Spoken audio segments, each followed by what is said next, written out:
اب میں آخری بات جو محرم پہ لے کے چلا تھا میں جلدی سے وہ سمیٹ کے ختم کرتا ہوں. اصل تو میرا ٹاپک یہ تھا محرم. تو بہن بھائی فرقے بنتے چلے جائیں گے, محرم میں جو کچھ ہو رہا ہے یہ لوگ کریں گے. نبی نے فرمایا 73 فرقوں میں امت تقسیم ہوگی. میں نے اور آپ نے وہ کام کرنا ہے جو قرآن میں ہے, حدیث میں ہے, اور اس پر کس کا عمل ہے؟ صحابہ کا. اور یہ جو چاروں ائمہ ہے نا, انہوں نے انہی کو فالو کیا ہے, صحابہ کو. اس لیے امت کہتی ہے چاروں ائمہ کا جس مسئلے پر اتفاق ہو اس سے شذوذ اور خروج اختیار کرنا جائز نہیں ہے, کیونکہ یہ اس کی ظاہری ایک علامت ہے کہ حق اس میں منحصر ہے. اتنے بڑے بڑے ائمہ کیسے غلطی ایک سے ہوتی ہے, دو سے ہوتی ہے, چاروں متفق کیسے ہو گئے؟ اور اگر آپ نہیں مانتے, اتنی بات تو مانتے ہو نا, نبی اور صحابہ یہ تو منصوص ہے نا, تو مجھے بتاؤ محرم صحابہ کی زندگی میں آیا تھا کہ نہیں آیا؟ اہل بیت کی زندگی میں آیا تھا نہیں آیا؟ کوئی ایک صحیح روایت ہمیں ملتی ہے کہ اہل بیت نے وہ کچھ کیا جو آج ہم کر رہے ہیں؟ کیا حضرت حسین ابن علی رضی اللہ عنہ سید الشہداء کیا انہوں نے ماتم کی ترغیب دی ہے, یا ان کے اولادوں نے ماتم کی ترغیب دی ہو؟ غم منانا, غموں میں رونا پیٹنا,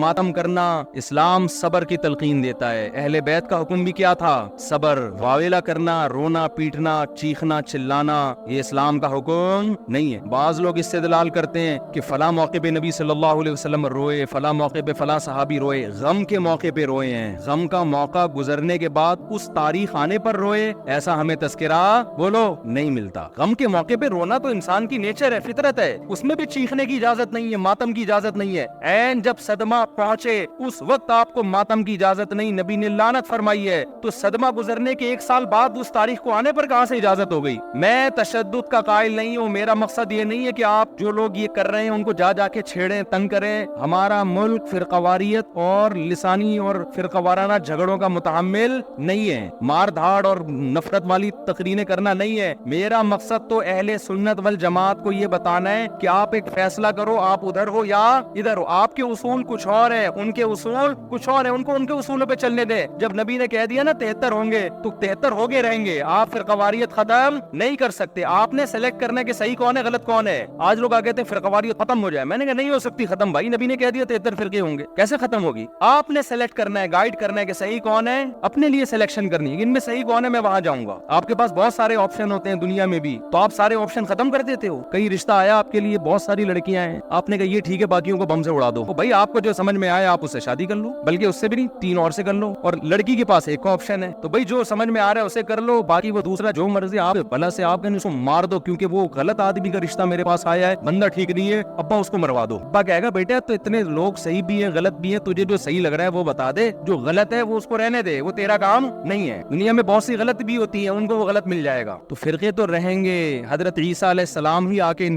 فرقوں کو ختم کریں گے, اور تلوار سے ختم ہوں گے یہ. اور یہ ہمیں اجازت, ہمیں بم پھاڑنے کی, تلوار چلانے کی, گالیاں دینے کی اور ایسے بیان کرنے کی جس سے نفرتیں پھیلے, ہمیں اس کی اجازت نہیں ہے. ہمارے پاس تو جو بھی آتا ہے ہم اس کو گلے لگاتے ہیں. شیعہ لوگ بھی آتے ہیں, ہم ملتے ہیں, تمیز سے بات کرتے ہیں, اکرام کرتے ہیں, السلام علیکم. مذہب پہ بحث نہیں کرتے ہم, کیوں ہے پتہ ہے خام خواہ کا جھگڑا ہوگا. جو سیکھنے آنا چاہے بات کر لیتے ہیں اس سے. تو ہم نفرتوں کے قائل نہیں ہیں, نہ ہم تشدد کے قائل ہیں. ہم تو آپ کو یہ بتا رہے ہیں کہ آپ فیصلہ کرو کہ آپ ہو کس کیٹیگری میں. ہماری حدیث ہمیں یہ بتاتی ہے, ہمارے نبی ہمیں یہ بتاتے ہیں کہ ما انا علیہ واصحابی, جو میرے اور صحابہ کا طریقہ. ہمارے نبی پہ محرم بھی آیا, صحابہ پہ محرم بھی آیا, جو انہوں نے کیا ہم بھی وہی کریں گے. ہمارے نبی کی زندگی میں ربیع الاول آیا, صحابہ کی زندگی میں خلفائے راشدین کی زندگی میں آیا, جو انہوں نے کیا ہم بولو نا وہ کریں گے. انہوں نے کیا کیا؟ صبر کیا ہے. غم کے موقع پہ کیا کیا ہے؟ صبر کیا ہے. تو ہم بھی کیا کریں گے؟ صبر. یا ہمیں اجازت دی ہے قاتل سے قصاص لیں. حضرت حسین کے قاتل اگر آج ہمیں مل جائیں, ہم انشاءاللہ ان کو زندہ نہیں چھوڑیں گے. جب نہیں ہے ہمارے پاس, ہمارے دور میں نہیں ہے, تو اللہ سے ہم دعا کرتے اللہ ان سے انتقام لے قیامت کے دن. حضرت حسین کے خون کا بدلہ لے اللہ ان سے, اور لے گا, اللہ کیوں چھوڑے گا. لیکن اگر ہم نے اس حدود سے تجاوز کر کے ہم نے وہ کچھ کیا جو اللہ اس کے رسول کی منشا کے خلاف ہے, تو میرے بھائی جہاں قاتلوں سے سزا لی جائے گی, اللہ ہمیں بھی نہیں چھوڑے گا. کہ یہ کون سی اہل بیت کی تعلیمات تھی جس پر تم عمل کر رہے ہو؟ سفید لباس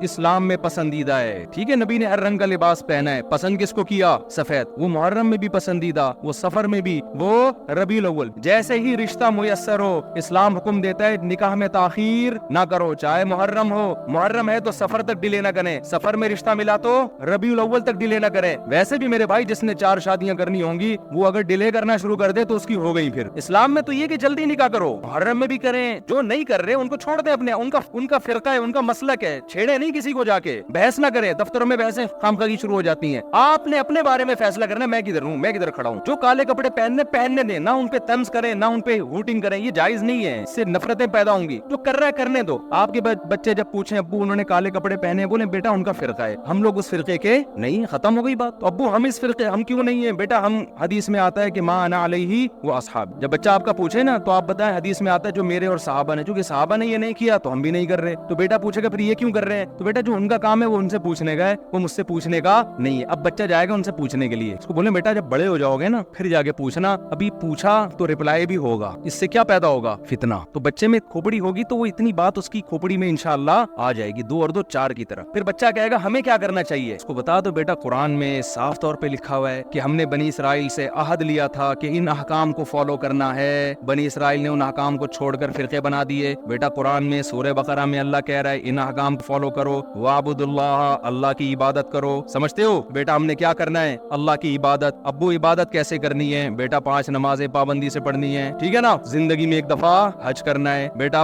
سال میں 1 دفعہ زکات دینی ہے, اس کے حکام علماء سے پوچھ لو. یہ کرنا ہے ہم نے محرم میں بھی کرنا ہے, سفر میں بھی کرنا ہے, ربیع الاول میں بھی کرنا ہے اور ربیع الثانی میں بھی کرنا ہے. جس کا جو حکم آتا جائے, رمضان میں روزے رکھنے ہیں, حج کے ایام میں حج کرنا ہے, وہ اللہ نے ڈیٹیں ہمیں بتا دی. ابا محرم میں کیا کرنا ہے؟ بیٹا محرم میں 9 10 یا 10 11 کا روزہ رکھنا ہے, اور زیادہ روزے رکھ سکتے ہو تو سبحان اللہ, حدیث میں آتا ہے سب سے زیادہ رمضان کے بعد روزوں کا ثواب کس مہینے میں ملتا ہے؟ محرم میں ملتا ہے. بیٹا ہم نے یہ کرنا ہے. سمجھ میں آ رہی بات کی نہیں آ رہی؟ اور کیا کرنا ہے؟ اور اس سے بولو قرآن میں اللہ کہتا ہے وَلَا تُشْرِكُوا بِهِ شَيْئًا, اللہ کی عبادت کرنی ہے, اس کے ساتھ کسی کو شریک نہیں, پکارنا نہیں ہے صرف یا اللہ مدد, نہ یا علی مدد, نہ یا غوث اعظم مدد, نہ یا رسول اللہ مدد. یہ سارے نعرے بیٹا ہم لوگوں کے بولو نہیں. اچھا ابو فلاں نے فلاں کتاب میں لکھا ہے کہ یا رسول اللہ مدد تو دائرے اسلام سے خارج ہے. بیٹا کون دائرے میں داخل ہے کون خارج ہے یہ تیرا ہیڈ ایک, کیونکہ بچے نے اس کو لے کے پھر وہ فتوے دینا, بیٹا اس کو چھوڑ دے اپنے حال. میں جو تو نے کرنے کے کام ہے وہ میں تجھے بتا رہا ہوں. وہی ہے نا ایک آدمی رات کو تہجد میں اٹھ کے دعا مانگ رہا تھا, اے اللہ سارے لوگ سو رہے ہیں میں اکیلا جاگا ہوا ہوں, اس عمل کی لاج رکھ لے, سارے لوگ خراٹے لے رہے ہیں میں اکیلا. لوگوں نے کہا تو اپنی باتیں بتا, ہماری برائیاں کیوں کر رہے ہیں اللہ کے سامنے؟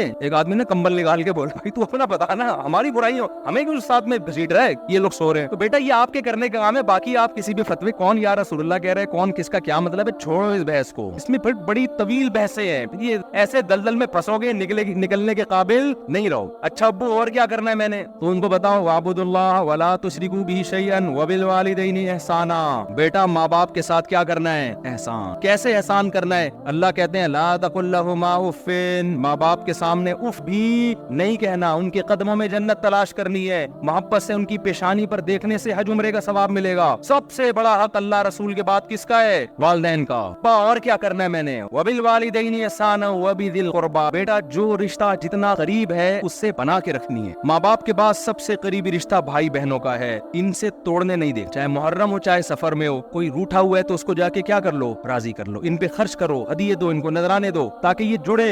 جو رشتہ داری توڑتا ہے وہ محرم میں جو مرضی کر لے, حدیث میں آتا ہے وہ جنت میں نہیں جائے گا, چاہے وہ ربیع الاول میں جو مرضی کر لے. ابا اور کیا کرنا ہے؟ بیٹا رشتہ داری میں سب سے پہلا کام یہ ہے, قرآن کہتا ہے عورت کی میراث نہیں کھانا. میں مر جاؤں اپنی بہن کی وراثت اس سے پوچھے بغیر فوراً ہینڈ اوور کر دینا. سمجھ میں آ رہی بات کی نہیں آ رہی ہے؟ فوراً کیا کر دینا, اس کے حوالے کر دینا, میں مر جاؤں. ایسا نہ ہو 20 سال تک مانگتی رہے, یا آپ بولو ہم نے جہیز اتنا دے دیا تھا. اور بھی اس طرح کے احکام ہے جو سورۃ بقرہ میں ایک ہی جگہ اللہ نے وَقُولُوا لِلنَّاسِ حُسْنًا, جب بھی لوگوں سے بات کرنی ہے اچھے اخلاق سے بات کرنی, تمیز سے بات کیا کرو. بیٹا جب تم بات کرتے ہو تو لگتا نہیں ہے کہ تم نے تمیز کہیں سے سیکھی بھی ہے, آہستہ آواز میں بات کیا کرو, دھیمے لہجے میں بات کیا کرو. یہ تو نہ کہیں تمیز سیکھی بھی نہیں ہے پھر اور بدتمیز بن جائے گا. تو وَقُولُوا لِلنَّاسِ حُسْنًا وَأَقِیمُوا الصَّلَاةَ, نمازوں کو پابندی سے قائم کرو. یہ ہمارا اسلام ہے جو محرم میں بھی ہے, سفر میں بھی ہے, ربیع الاول میں بھی ہے. اس کے علاوہ جو کچھ ہے میرے بھائی وہ ہماری اپنی اختراعات ہیں, ایجادات ہیں, اس میں اللہ کی رضا شامل نہیں. اللہ تعالی ہمیں سمجھنے کی, عمل کی توفیق عطا فرمائے.